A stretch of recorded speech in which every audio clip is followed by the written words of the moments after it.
Hello and welcome! My name is Hero and this is my Let's Play series of Europa Universalis IV, where we are playing as Ethiopia. So, I've had a break of a little more than a week where I haven't done any recording, so excuse me if I don't know exactly what we were up to. Also, I've had some different questions to some of the videos, and one thing I wanted to quickly touch on was Kaffa. Because, as you might know, we used this province to spawn the Renaissance.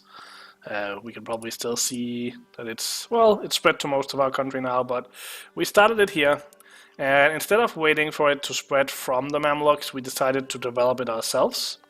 You can do this with any institution, and no matter what the starting development of your province is, it will cost you 2,000 monarch pounds to do this, modified by any local bonuses. So unfortunately, because this was a mountain province, or a highland province, and arid, it made it somewhat more expensive. So even with the minus 10% for having the burghers in charge, we ended up paying 25% extra, so we ended up paying about 2,500. Whereas if we'd made it in... well, I guess we couldn't really get around the whole arid thing. But we could definitely have gone without the Highland thing and only gotten a... well, I guess desert actually... I don't think there is many provinces where we could have gotten it that much cheaper. So we had to pay more than usual. But it ended up with a development of 37. Of that, we added 6 to production. If we weren't going for exploration as our first idea group, I might have preferred to add some more base production. The problem, of course, is the reason why we wanted to do this is because this is a gold province, and gold provinces increase your income directly by if you can reach the production. The problems with increasing production is that there's a chance that the mine will deplete. And as you can see here, our current chance is 0.24%, so very, very small. But that increases every time we increase this. Oh, actually, our current one is 0.17, so that will increase by 0.07 if we were to develop it further. And at the same time, we are currently gaining, or we are currently almost gaining inflation, even though we have an inflation guide. So there's also that to worry about, that the more gold you have relative to your total income, the more inflation you will have. And since we have another gold mine here that we're gonna add pretty soon, I think that was something that we needed to think about. That said, let's get on with this, and I think our first action will actually be to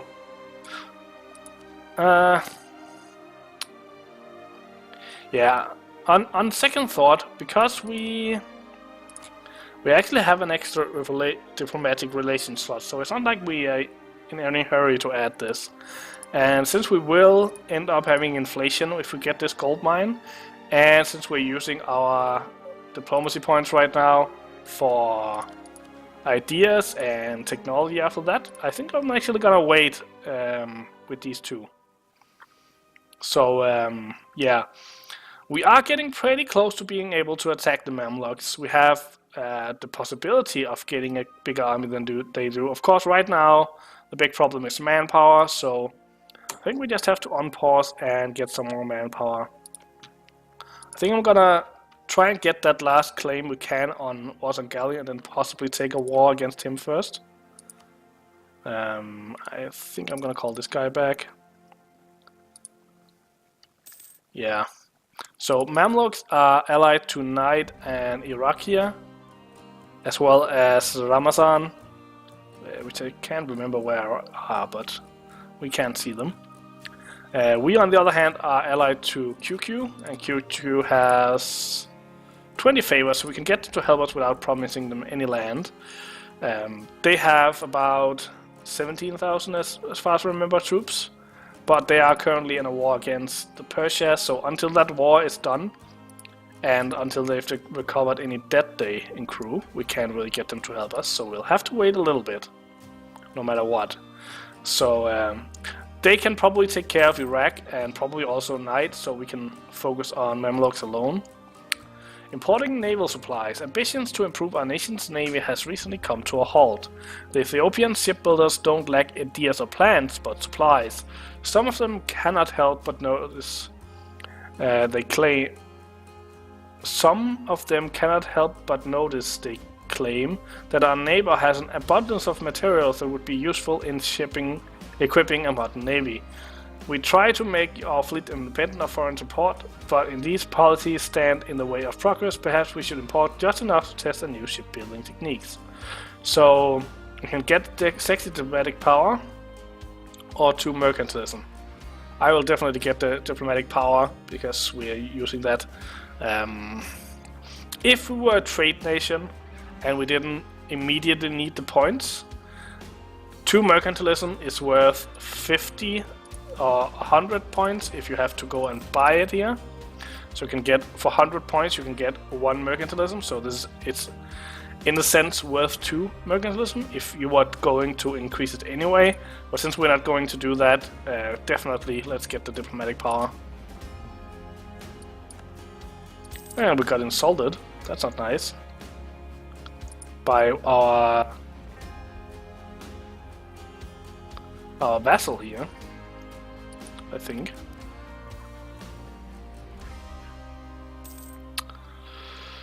So is there any states we want to add? Not really, I think. Let's see.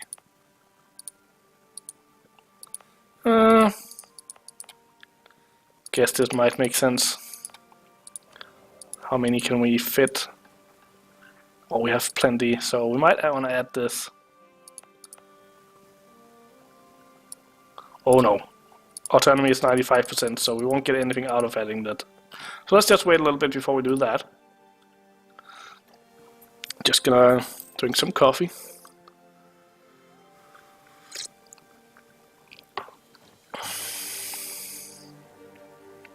So our maximum is 25,000 manpower. I would really like to do something about that, but I'm not really sure with our idea groups. I think I would prefer to get religious before we get a military idea group.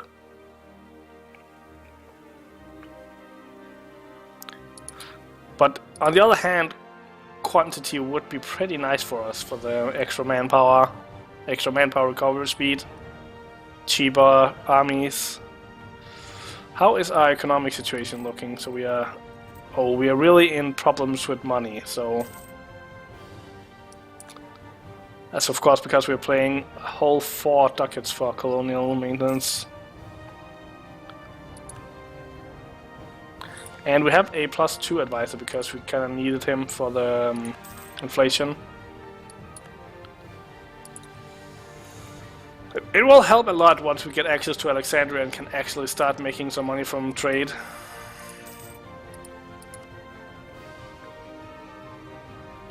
Currently we are making about 3 ducats, well I guess that's something.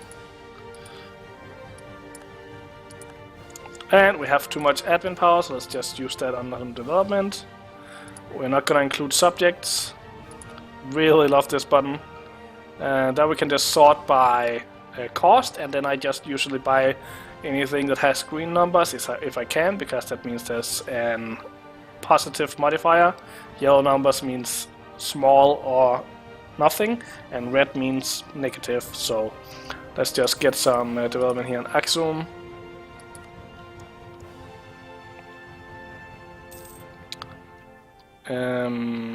I don't think we can make any more claims here, can we? No, no possible. Here we would need 35 to get the next, the last claim we can possibly get.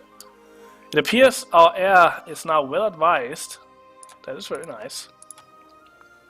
We have a very nice heir here, 362. Not as good as our ruler, but definitely better than the one we started with, which was, as I remember, 112. So, yeah. And conversion done. We still have high stability. Let's just continue with some of these high level ones.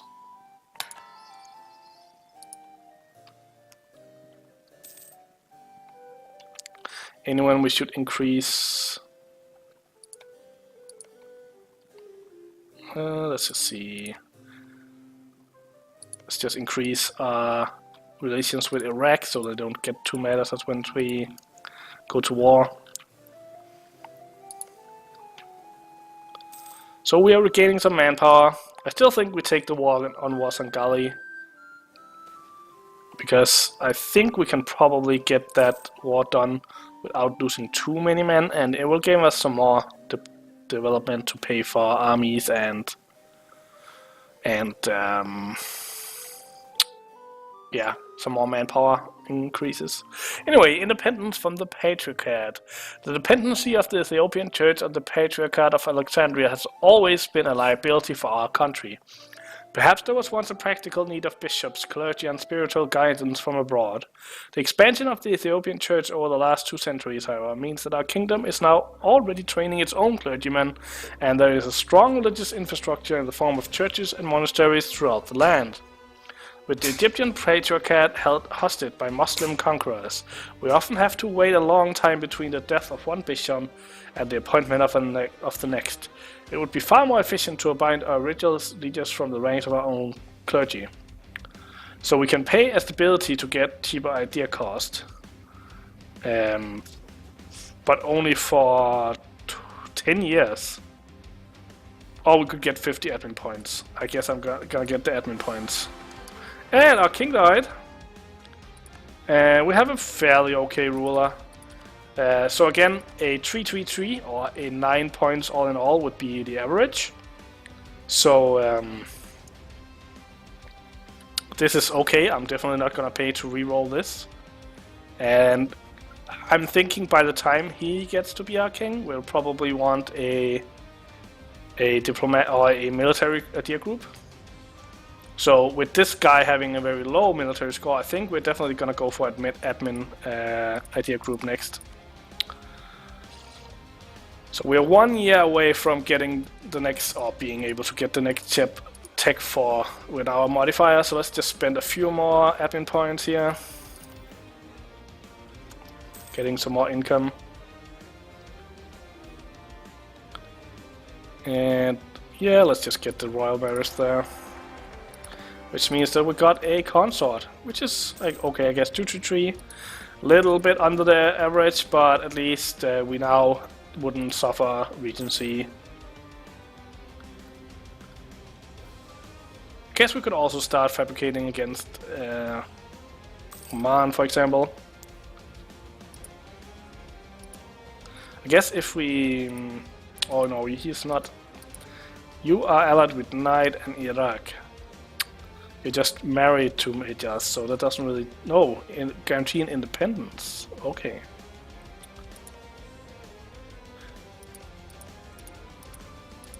I guess it would make sense to do the war on Warsangali first though, so we could fabricate on 3 provinces instead of just 1 on Oman, but I don't know. I think I would want this war first. So let's check Aduran and Warsangali.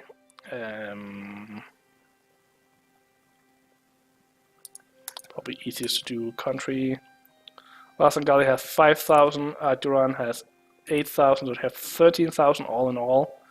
So that's not going to be the biggest problem.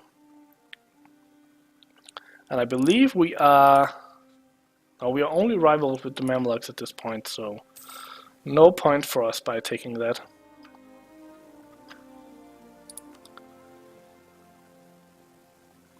We can get some barracks. I don't think it makes sense anywhere. 200 or 500 might actually be enough for it to be worth it. But let's wait till after the war, because we are right on the verge of having enough points, and then we need the money for our war chests. So let's call back.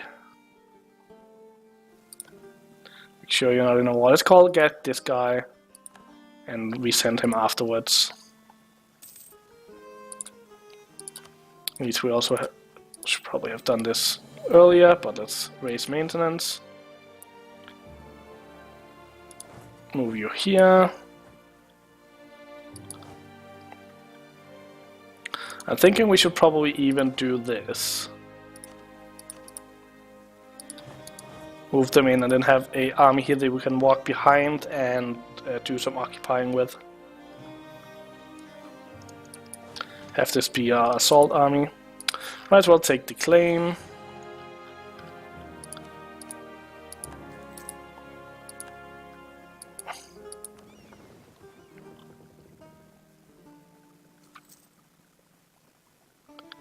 And we might as well combine these two navies.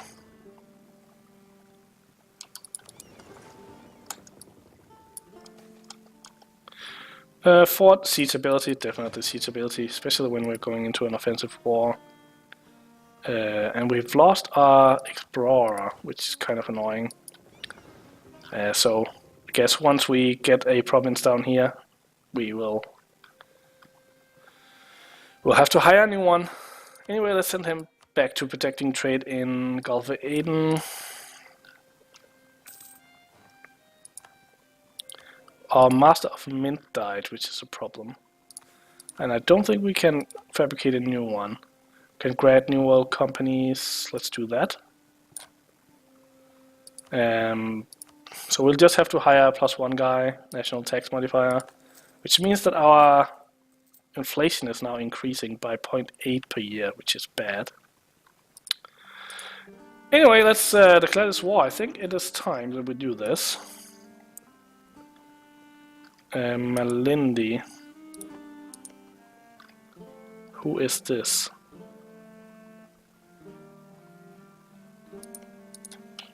Malindi. Oh, tiny little country down there. I don't think he's gonna make the big difference. So we just declare war on this guy. Don't call anyone as a co-belligerent. Declare for this province. Walk straight for his capital here. This guy just walks down there and starts sieging. Yeah, in 2 months. Oh, we should probably have waited. And we didn't really have money for cannons anyway.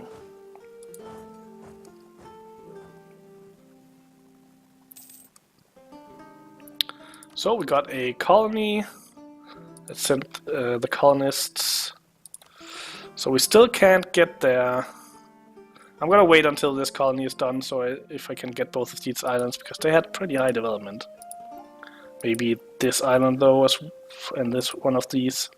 Just want to make sure that I get access to these islands.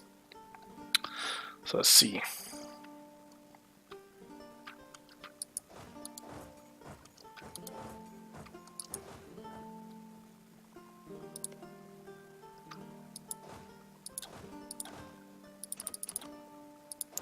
You go there, you split up and go there. So actually end up with a bigger army navy than me, which is annoying.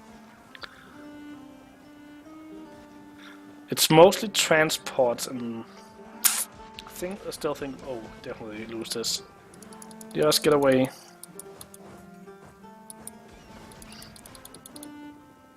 So we lost one ship, which is unfortunate, but yeah, I should probably have known that. So we finished our mission. Our next mission is probably liberate Alexandria, although I'm not sure we can do that in one war. 8, 16, 24. Maybe. It'll be hard. What would we get? We would get local mercenary strength +2, 10 prestige, and an event. I think we go for it. It's what we want to do anyway, so might as well send you there. Yeah, and I wanted to check those. So we can now, I think we're gonna send one of them here and one of them here. Just to make sure that we get the best chance of getting down here, because what again, what we want to do is try to see if we can get around Africa and discover America before 1500, because that will mean that we have a chance of actually spawning colonialism. And we are killing his army stack wipe. Let's go down and kill that army as well.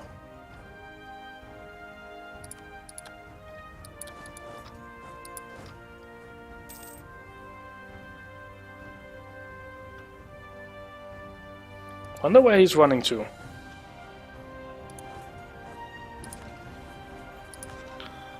Apparently there. So let's go down and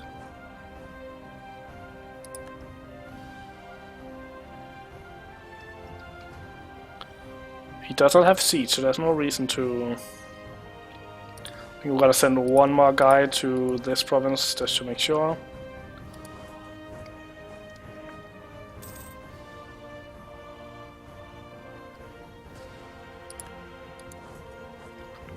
And now we just carpet siege basically.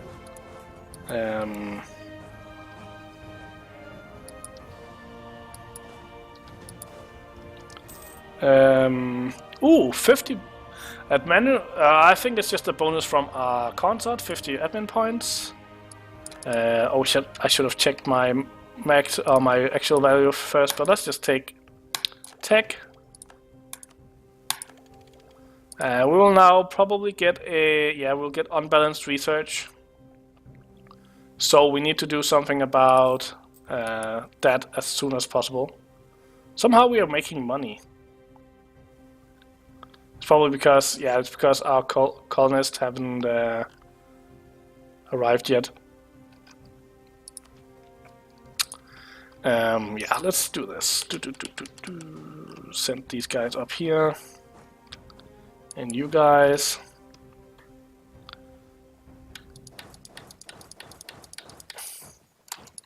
Just spread you out. And land theft. I think we want. Ooh, this is not good. When will this go away? In 3 years. So no danger there. So we can now either side with clergy or nobility. Let's side with nobility because they have the lowest loyalty and I don't really care otherwise. Which means we'll have a few years of a loyal clergy, but well, I guess I cared most about manpower in any case, so let's just do that. And then I'm gonna end this episode here. I hope you enjoyed it. If you did, click the like button and subscribing. Hope to see you next time. Until then, have a good day.